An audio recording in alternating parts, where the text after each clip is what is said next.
Welcome to the Bluebee Pals therapy tutorial. We're going to take you through some of the operational steps to get you going and then introduce you to some of our OTs and speech therapists on the ground and teachers that are doing amazing things with Bluebee in their therapy sessions and in their classroom. So let's get started. First thing first, take your Bluebee Pal out of the box. It will have a blue cord and that's how you can charge it. But the nice thing about Bluebee Pals is it comes already charged and ready to go, so you can use it right out of the box. So what I like to do is turn my iPad on and go to my settings app, and you're going to go to Bluetooth. And we're going to turn it on, and then right here in the back you'll notice a little blue square in the back, and that has your on and off button. So you're going to turn your Bluebee Pal on and it's going to tell you what to do. Hi, my name is Bluebee. Please connect me to the Bluetooth located on your device. So now my iPad is searching for the Bluebee Pal on my Bluetooth connection. So then you're going to hear your Bluebee Pal connect to the iPad. If for any reason it doesn't, I always suggest just turning off. No one is here. Please try again. And turning back on your Bluetooth connection to get reconnected. Connection successful.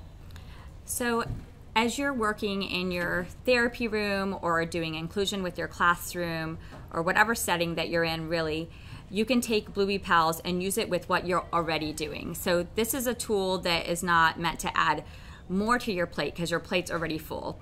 So some of the apps which you can find on our website at the Bluebee Pals app resources link. There's tons and tons of apps there, but some of the things I like to use are the super duper publication apps like auditory memory and verbs, also verbs with Milo, language concepts, and anything that has verbal output. One of the steps you'll want to do is to download a free or nominal price text-to-speech app.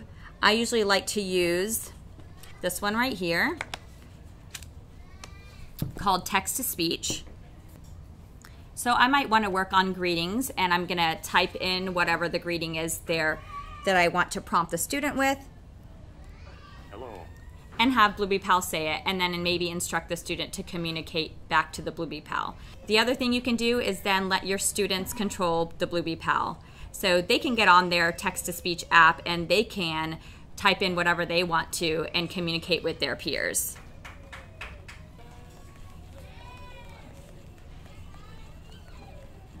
Hi John, let's go outside. So Bluebee Pal said, "Hi John, let's go outside." And maybe that's a communication that they have with their peer and not just with us. And finally, Bluebee Pals has its very own app now, the Bluebee Pals app. Bluebee Pals. And there's a lot of choice making that the students can do. Here's what hey kids, choose a room for your daily activity. A lot of choice making that they can do on here, and then the greatest part is they can go to the Bluebee Pal house and work on identifying common objects in the different household rooms, naming, following directions, doing mazes, and also my favorite part, allowing the student to request something for a reward so that they can take a little break during the session and gain something if they use their communication.